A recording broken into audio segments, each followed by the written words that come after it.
Feminisme adalah gerakan sosial, politik, dan intelektual yang memperjuangkan kesetaraan hak antara perempuan dan laki-laki. Inti dari feminisme adalah menolak segala bentuk diskriminasi berbasis gender dan memperjuangkan keadilan dalam berbagai aspek kehidupan, seperti pendidikan, pekerjaan, hukum, dan kehidupan sosial. Feminisme bukan berarti ingin perempuan mengalahkan laki-laki, tapi agar semua orang terlepas dari gendernya memiliki kesempatan, hak dan perlakuan yang sama. Gerakan ini juga sering memperjuangkan isu-isu seperti kekerasan terhadap perempuan, pelecehan seksual, kesenjangan upah, representasi perempuan di media, dan hak atas tubuh sendiri.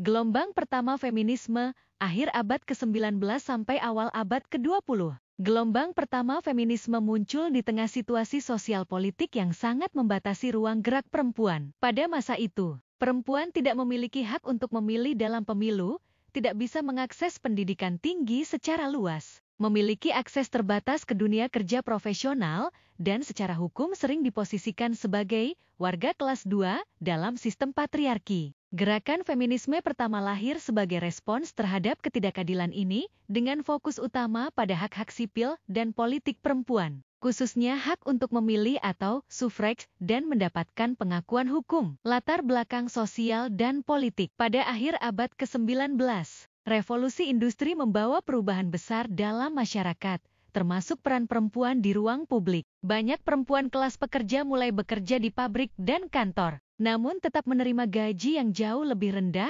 dan bekerja dalam kondisi yang buruk. Di sisi lain, perempuan kelas menengah dan atas mulai mengakses pendidikan, membaca karya-karya pemikir Eropa dan Amerika, dan mulai mempertanyakan norma-norma sosial yang mengekang mereka. Tuntutan utama, hak pilih atau suffrage, yang menjadi tuntutan utama dari feminisme gelombang pertama adalah hak perempuan untuk memilih dalam pemilu, yang dianggap sebagai pintu masuk untuk mempengaruhi kebijakan publik demi kepentingan perempuan. Hak milik dan hukum sipil. Di banyak negara, perempuan tidak memiliki hak atas properti mereka sendiri setelah menikah. Gerakan ini menuntut agar perempuan mendapatkan hak hukum atas harta benda dan kontrak, akses terhadap pendidikan dan dunia kerja.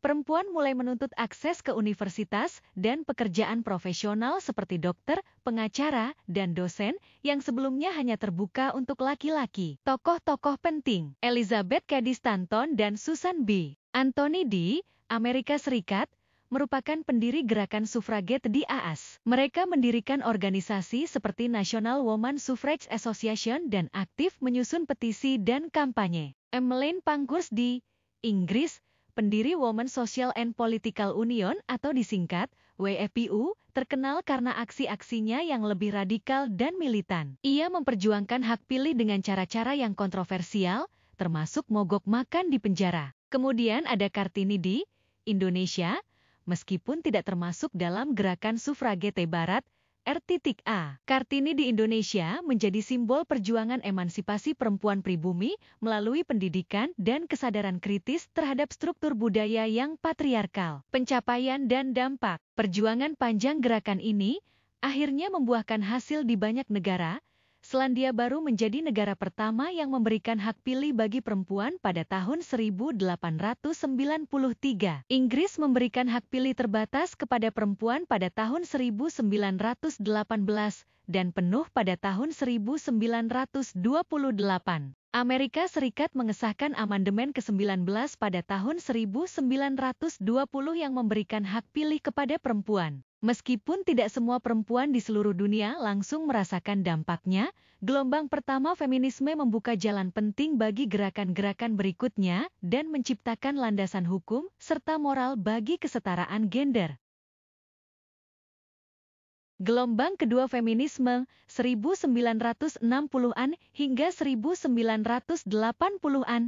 Gelombang kedua feminisme membongkar struktur patriarki. Setelah gelombang pertama feminisme berhasil memperjuangkan hak-hak sipil seperti hak pilih, gelombang kedua muncul pada 1960-an dengan cakupan perjuangan yang lebih luas. Feminisme gelombang ini tidak hanya fokus pada aspek hukum dan politik, tetapi juga menyentuh ranah sosial, budaya, dan pribadi. Ia bertujuan untuk membongkar struktur patriarki yang mengakar dalam kehidupan sehari-hari mulai dari keluarga, tempat kerja, hingga media. Konteks sosial dan historis. Setelah Perang Dunia II, perempuan yang sebelumnya bekerja untuk mendukung ekonomi perang didorong kembali ke ranah domestik. Iklan, media, dan budaya populer menekankan peran perempuan sebagai istri dan ibu rumah tangga. Namun, banyak perempuan merasa tidak puas dan terjebak dalam peran tradisional tersebut, meskipun secara ekonomi dan pendidikan mereka semakin berdaya. Situasi ini menjadi latar bagi munculnya gelombang kedua, yang dipicu oleh kesadaran kolektif bahwa ketimpangan gender bukan hanya soal hukum, tapi juga soal norma dan struktur sosial. Isu-isu utama: kesetaraan dalam pekerjaan dan pendidikan.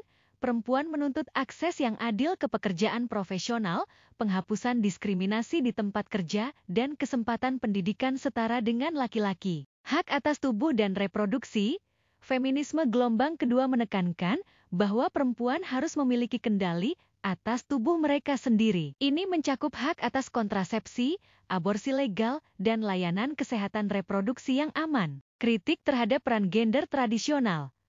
Peran perempuan sebagai ibu rumah tangga ideal dikritik sebagai bentuk penindasan yang membatasi potensi perempuan. Feminisme mulai membongkar norma-norma budaya yang mengekang. Kesadaran kolektif atau consciousness raising, kelompok diskusi kecil atau consciousness raising groups, menjadi wadah perempuan berbagi pengalaman pribadi yang ternyata mencerminkan persoalan struktural. Slogan populer saat itu, "The personal is political." Kekerasan berbasis gender. Isu seperti pelecehan seksual, kekerasan dalam rumah tangga, dan pemerkosaan mulai dibahas secara terbuka dan diadvokasi untuk ditangani secara hukum dan sosial. Tokoh-tokoh penting. Betty Friedan, penulis The Feminine Mystique, 1963, yang dianggap sebagai pemicu gelombang kedua. Ia mengungkapkan, "The problem that has no name," perasaan hampa perempuan yang terjebak dalam peran domestik. Gloria Steinem, aktivis dan jurnalis yang menjadi ikon feminisme gelombang ini. Ia ikut mendirikan Miss Magazine, media populer yang membahas isu-isu perempuan. Simone de Beauvoir, filsuf Prancis yang karyanya The Second Sex, 1949, banyak diangkat kembali di era ini, menginspirasi banyak pemikiran feminis tentang konstruksi gender.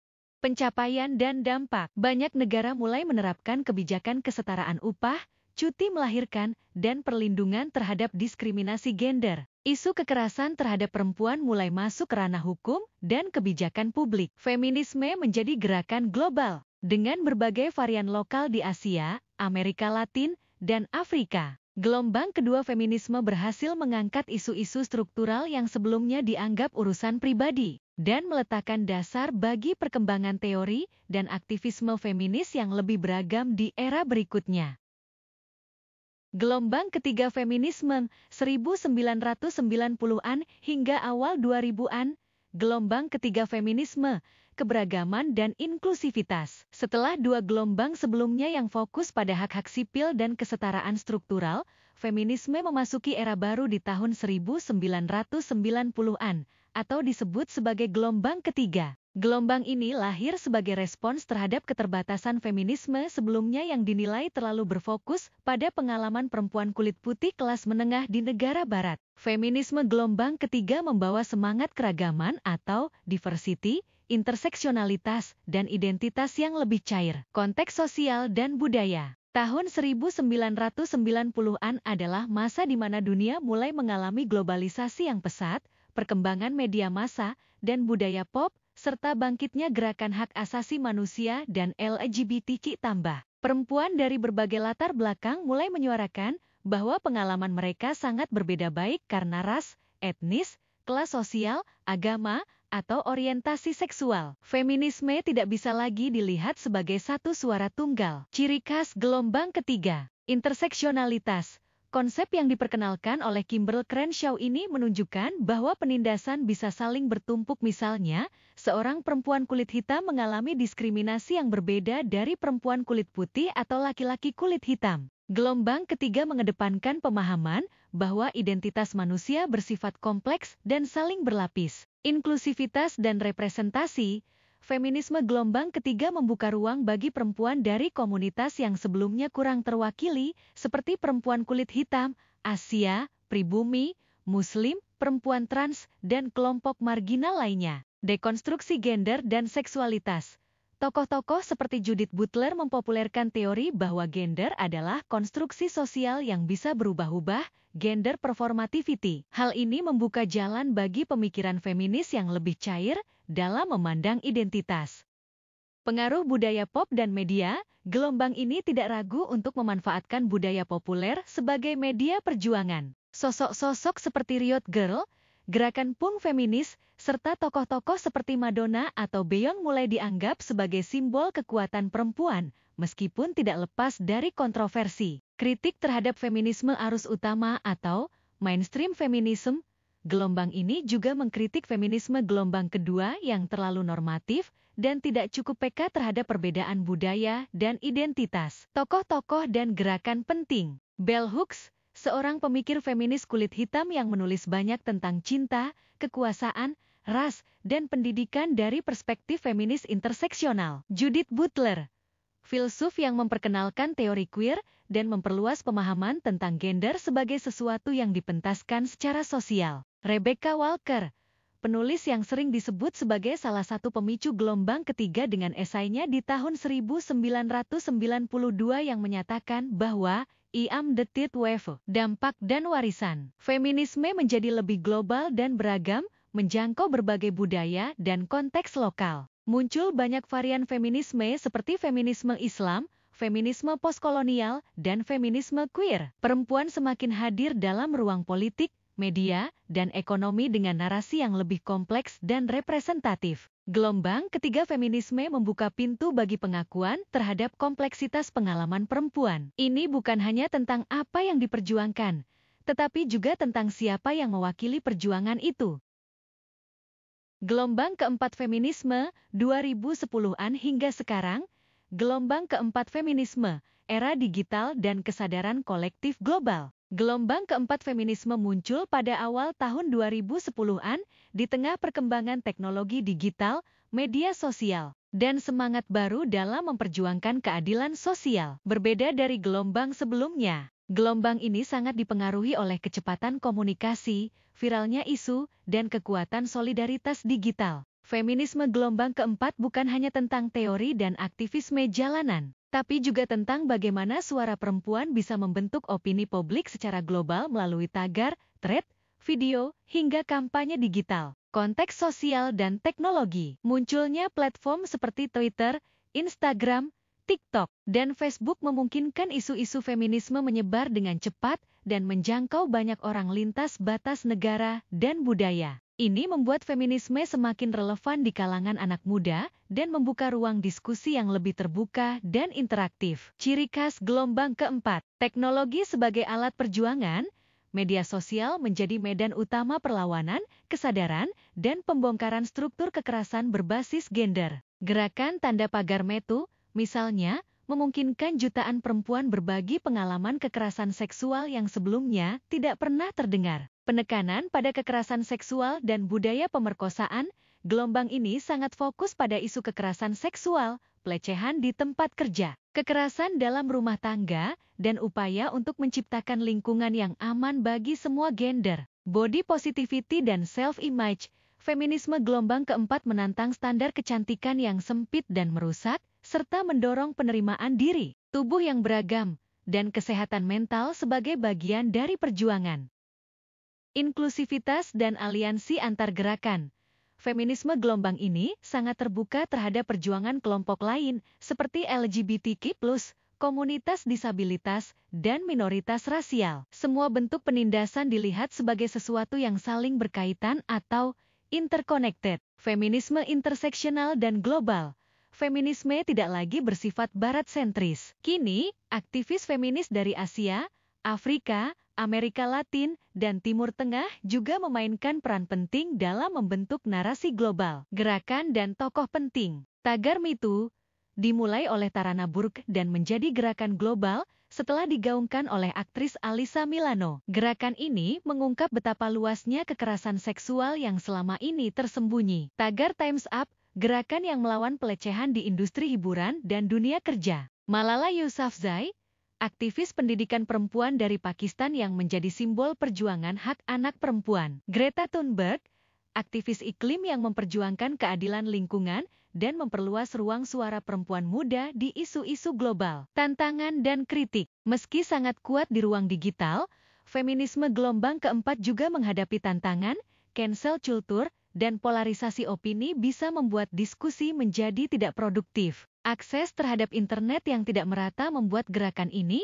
belum bisa sepenuhnya menjangkau kelompok perempuan yang paling terpinggirkan. Masih ada pertentangan antara feminisme arus utama dan feminisme lokal berbasis budaya atau agama. Kesimpulan, feminisme gelombang keempat adalah feminisme yang dinamis, terbuka, dan global. Ia berakar pada pengalaman kolektif, didukung oleh teknologi, dan bertujuan menciptakan dunia yang lebih adil, setara, dan inklusif untuk semua. Ini adalah feminisme yang tidak hanya berteriak, tapi juga mendengarkan dan merangkul banyak suara. Sampai bertemu di video berikutnya, jangan lupa tinggalkan jejak di postingan ini. Kalau ada kekeliruan dalam video ini, silakan koreksi di kolom komentar. Wassalam dari M. Faisal Kapunda.